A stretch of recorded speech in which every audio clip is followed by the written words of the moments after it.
বাংলাদেশে জঙ্গি সংগঠনের বিক্ষোভ মিছিল সমাবেশ সে দেশের সেনাবাহিনীকেও তাদের সঙ্গে যোগ দেওয়ার ডাক। অন্যদিকে অস্থির বাংলাদেশে আক্রান্ত আওয়ামী লীগের নেতারা। এত কিছুর পরেও ইউনূস সরকারের দাবি সবই নাকি ভারতের চক্রান্ত।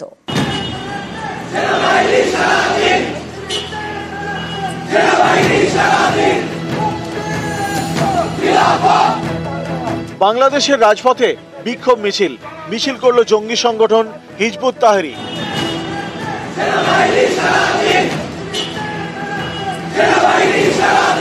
আন্তর্জাতিকভাবে এই সংগঠন নিষিদ্ধ, তারাই দাপট দেখালো বাংলাদেশে।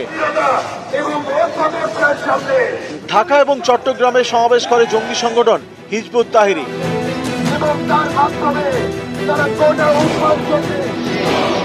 গত আগস্টে বাংলাদেশ ছাড়েন শেখ হাসিনা।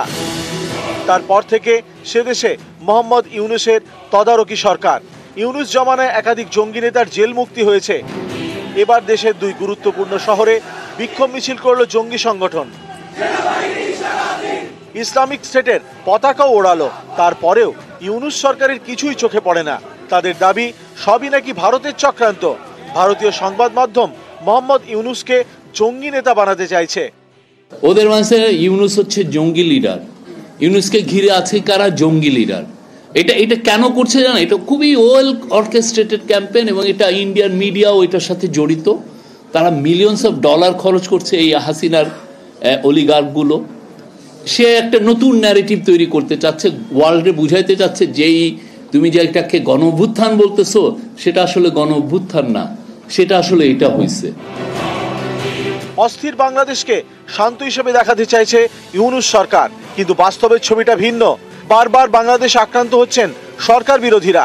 ভোলাই টার্গেট প্রাক্তন মেয়র তথা আওয়ামী লীগের নেতা রফিকুল ইসলাম, তার বাড়িতে ভাঙচুর করে আগুন লাগিয়ে দেওয়া হয়।